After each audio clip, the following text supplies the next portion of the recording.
முட்டையை பயன்படுத்தி தயாரிக்கப்படும் மயோனைஸுக்கு தமிழகத்தில் ஓராண்டுக்கு தடை விதிக்கப்பட்டுள்ளது. ஏப்ரல் 8ஆம் தேதியிலிருந்து ஓராண்டுக்கு இந்த தடை உத்தரவு அமலில் இருக்கும் என தமிழ்நாடு உணவு பாதுகாப்புத்துறை தெரிவித்துள்ளது. என்னடா போட்டா வச்சிருக்கீங்க? ரீசெண்டா தமிழ்நாடு கவர்மெண்ட் வந்து மைனஸை பேன் பண்ணியிருக்காங்க. இந்த பேன் வந்து 1 இயருக்கு இருக்கும் அப்படின்னு சொல்லியிருக்காங்க. எல்லா மைனஸுக்கும் பேன் கிடையாது. ரா எக் யூஸ் பண்ணி தயாரிக்கிற மைனஸ் மட்டும் தான் பேன் பண்ணியிருக்காங்க. நம்ம கடையில வாங்குற வெஜ் மைனஸ் இல்லாட்டி பாஸ்டரைஸ்ட் எக் யூஸ் பண்ணி தயாரிக்கிற மைனஸ்க்கு எந்த ஒரு பேனும் கிடையாது. ஏன் குறிப்பா ரா எக் யூஸ் பண்ணி தயாரிக்கிற மைனஸை பேன் பண்ணியிருக்காங்க, இதுக்கு பின்னாடி உள்ள காரணம் என்ன அப்படின்றது தான் இன்னைக்கு வீடியோவில் நம்ம பார்க்க போறோம். ஹாய் ஃப்ரெண்ட்ஸ், என் பேர் Harish. Welcome to Idli tax.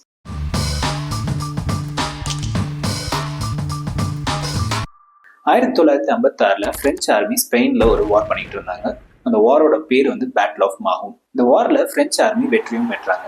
இந்த வெற்றியை கொண்டாடும் விதமா அப்ப பிரெஞ்சு டியூக்கா இருந்த ரிச்சூலி ஒரு விருதுக்கு ஏற்பாடு பண்றாரு. அப்ப அவரோட செஃப் வந்து ஒரு டிஃப்ரெண்டான சாஸ் பண்ணலாம் அப்படின்னு முடிவு பண்றாரு. அந்த காலத்துல சாஸ் எல்லாம் கிரீமும் எக்கும் யூஸ் பண்ணி தான் பண்ணுவாங்க. ஆனா அந்த ஐலாண்ட்ல அவருக்கு கிரீம் கிடைக்கல.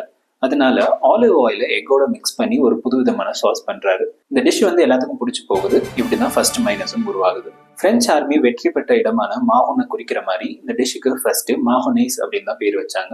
அது நாள் இடைவுல மாறி இப்ப நம்ம பயன்படுத்துற மயோனைஸா மாறிடுச்சு. இதான் மைனஸோட ஒரு குட்டி கதை.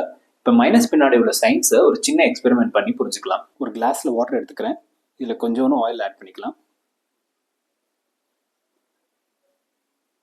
ஸோ இப்போ இந்த ஆயிலி வாட்டரையும் மிக்ஸ் பண்ணி பார்க்கலாம்.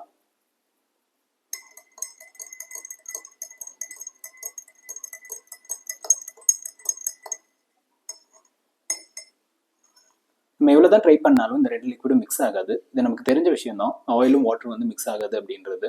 காரணம் வந்து அது ரெண்டுத்துக்கும் இருக்க டென்சிட்டி டிஃப்ரென்ஸ். இப்போ வந்து நான் இதில் ஒரு சீக்ரெட் இன்க்ரீடியன்ட் ஆட் பண்ண போகிறேன். இப்போ நம்ம இதை மிக்ஸ் பண்ணி பார்க்கலாம்.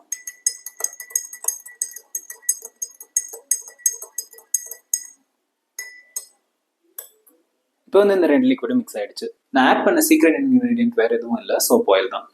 இந்த ப்ராசஸ் வந்து எமல்சிஃபிகேஷன் அப்படின்னு சொல்லுவாங்க. ரெண்டு இம்மிசிபிள் லிக்விட்ஸ், அதாவது ரெண்டு மிக்ஸ் பண்ண முடியாத லிக்விட்ஸை மிக்ஸ் பண்ற ப்ராசஸ் தான் எமல்சிஃபிகேஷன் அப்படின்னு சொல்லுவாங்க. இதுல யூஸ் பண்ற இன்கிரீடியன்ட் வந்து எமல்சிஃபையர். இதுல இருந்து நமக்கு கிடைக்கிற ப்ராடக்ட் தான் எமல்ஷன். இப்போ நம்ம இங்க ஆட் பண்ண சோப் ஆயில் தான் எமல்சிஃபையர். நமக்கு கிடைச்ச ப்ராடக்ட் தான் எமல்ஷன். மைனஸும் ஒரு எமல்ஷன் தான். மைனஸ் பண்றதுக்கு எக்கு, ஆயில், வினிகர் இல்லாட்டி லெமன் ஜூஸ் வந்து யூஸ் பண்ணுவாங்க. இதுல ஆயிலும் வினிகரும் ஒன்னோட ஒன்று மிக்ஸ் ஆகாது. ஸோ இந்த ரெண்டு இன்விசிபிள் லிக்விட்ஸை மிக்ஸ் பண்றதுக்கு யூஸ் பண்ற எமல்சிஃபையர் தான் எக். எக்ல வந்து லெசித்தின் அப்படின்னு ஒரு ப்ரோட்டீன் இருக்கும். இந்த ப்ரோட்டீன் தான் எமல்சிஃபையரை ஆக்ட் பண்ணும். இப்போ ஏன் மைனஸை பேன் பண்ணாங்க அப்படின்றத பார்க்கலாம். மைனஸ் பேன் ஆனதுக்கு முக்கியமான காரணம் அதுல உள்ள ஹெல்த் ரிஸ்க். மைனஸ் பண்றதுக்கு முக்கியமா தேவைப்படுற இன்கிரீடியன்ட் வந்து எக். ரா எக்ல சால்மனெல்லோ, ஈகோலை போன்ற பாக்டீரியாஸ் வளர்றதுக்கு வாய்ப்பு இருக்கு. இதை நம்ம கரெக்டா ட்ரீட் பண்ணாட்டி ஃபுட் பாய்சனிங் கேசஸ் வர்றதுக்கும் வாய்ப்பு இருக்கு. ரீசெண்டாக நிறைய ஃபுட் பாய்சனிங் கேசஸ் மயோனைஸ் ரிலேட்டடாக வந்தனால தான் இதை பேன் பண்ணியிருக்காங்க. குறிப்பாக ஷவர்மா கேசஸ். ஷவர்மா பண்ணுறதுக்கு பேஸ் இன்கிரீடியன்டே மைனஸ் தான். ஸோ இதெல்லாம் மைண்டில் வச்சு தான் மயோனைஸை பேன் பண்ணியிருக்காங்க. கமர்ஷியலாக ப்ரொடியூஸ் பண்ணுற மைனஸுக்கு எந்த ஒரு ரெஸ்ட்ரிக்ஷனும் கொடுக்கல. இது ஏன் அப்படின்னு பார்த்தோம்னா அது எல்லாமே பாஸ்டரைஸ்ட் எக்ஸ் யூஸ் பண்ணி தயாரிப்பாங்க. பாஸ்டரைஸ்ட் எக்ஸ்னா ஒன்றும் இல்லை, எக்ஸை வந்து ஒரு பர்டிகுலர் டெம்பரேச்சருக்கு ஹீட் பண்ணுவாங்க. அப்ராக்சிமேட்டாக 57 to 61 டிகிரி செல்சியஸ் இருக்கும். இப்படி பண்ணுறதுனால என்ன ஆகும்னு பார்த்தோம்னா, நான் ஃபர்ஸ்ட் சொன்னேன் இல்லை, சால்மனெல்லோ, ஈகோலை இந்த மாதிரி ஹார்ம்ஃபுல் பாக்டீரியாஸ் வந்து எலிமினேட் ஆயிடும். இதனால இதுல உள்ள ஹெல்த் ரிஸ்க்கும் கம்பேரிட்டிவ்லி குறைஞ்சிடும். அதே மாதிரி கமர்ஷியலா ப்ரொடியூஸ் பண்ற மைனஸ்ல எல்லாம் ப்ரிசர்வேட்டிவ்ஸ் ஆட் பண்ணுவாங்க. இது அந்த ப்ராடக்டோட ஷெல்ஃப் லைஃப் இம்ப்ரூவ் பண்ணும். நம்ம கடையில வாங்குற மைனஸ் எல்லாம் பார்த்தோம்னா 4 to 6 months வரைக்கும் ஷெல்ஃப் லைஃப் கொடுத்துருப்பாங்க. ஒன்ஸ் அதை ஓப்பன் பண்ணி யூஸ் பண்ணிட்டோம்னா அதுக்கு அடுத்து அதை ரெஃப்ரிஜரேட் பண்ணி தான் யூஸ் பண்ணணும். அதே மாதிரி வெஜ் மைனஸ்க்கும் எந்த ஒரு பிரச்சனையும் கிடையாது, ஏன்னா அதுல எக் யூஸ் பண்ணியிருக்க மாட்டாங்க. இப்போ ஒரு கேள்வி வரும், எக் யூஸ் பண்ணாம எப்படி மைனஸ் பண்றாங்க? எக் தான் ஒரு எமல்சிஃபையரா ஆக்ட் பண்ணி ரெண்டு லிக்விடை செப்பரேட் ஆகாம வச்சிருக்கு அப்படின்னு சொன்னோம். அப்புறம் எப்படி எக் யூஸ் பண்ணாம ஒரு மைனஸ் பண்றாங்க? நம்ம எக்ல லெசித்தின் அப்படின்னு ஒரு ப்ரோட்டீன் பார்த்தோம், அதுதான் எமல்சிஃபையரா ஆக்ட் பண்ணும் அப்படின்னு சொல்லியிருந்தோம். இந்த லெசித்தின் அப்படின்றது எக் யாக்ல மட்டும் இல்ல, சோயாபீன், சன்ஃபிளவர் சீட்ஸ்னு பிளான்ட் பேஸ்ட் சோர்சஸ்ல இருந்தும் நம்மளால டெரைவ் பண்ண முடியும். அதே மாதிரி மில்க்ல கேசின் அப்படின்னு ஒரு ப்ரோட்டீன் இருக்கும், இதுமே எமல்சிஃபையரா ஆக்ட் பண்ணும். ஸோ இந்த மாதிரி பிளான்ட் பேஸ்ட் சோர்சஸ்ல இருந்து டிரைவ் பண்ண எமல்சிஃபையர்ஸ் யூஸ் பண்ணி தான் வெஜ் மைனஸ்லாம் தயாரிக்கிறாங்க. இந்த மைனஸ் பேன் பண்ணுறது நல்லதா கெட்டதா அப்படின்னு கேட்டிங்கன்னா நல்லதுதான் நான் சொல்லுவேன். ஏன்னா இதில் நிறைய ஹெல்த் ரிஸ்க் இருக்கு. நல்லா ப்ரிப்பேர் பண்ண தெரிஞ்ச ஹோட்டல்ஸ் நிறைய இருந்தாலும் அதே அளவுக்கு சொல்லப்போனால் அதை விட அதிகமாகவே இதை கரெக்டாக ப்ரிப்பேர் பண்ண தெரியாத ஹோட்டல்ஸும் இருக்காங்க. நம்மளே நிறைய ஃபுட் பாய்சனிங் கேசஸ் நியூஸில் பார்த்துருப்போம், ஏன் டெத் கேசஸ் கூட நம்ம நிறைய பார்த்துருப்போம். ஸோ இந்த எல்லா கேசஸ்க்கும் மைனஸ் தான் காரணமா அப்படின்னு கேட்டிங்கன்னா இல்லை.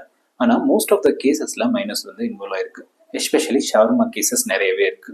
இந்த பேன் வந்து டெம்பரரி பேன் தான், 1 இயருக்கு தான் சொல்லியிருக்காங்க.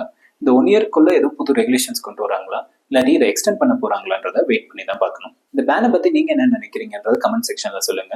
இந்த வீடியோ உங்களுக்கு பிடிச்சிருந்தா ஒரு லைக் பண்ணுங்க. இதே மாதிரி நிறைய ஃபுட் ரிலேட்டட் வீடியோஸ் பார்க்கறதுக்கு நம்ம சேனலுக்கு சப்ஸ்கிரைப் பண்ணிக்கோங்க.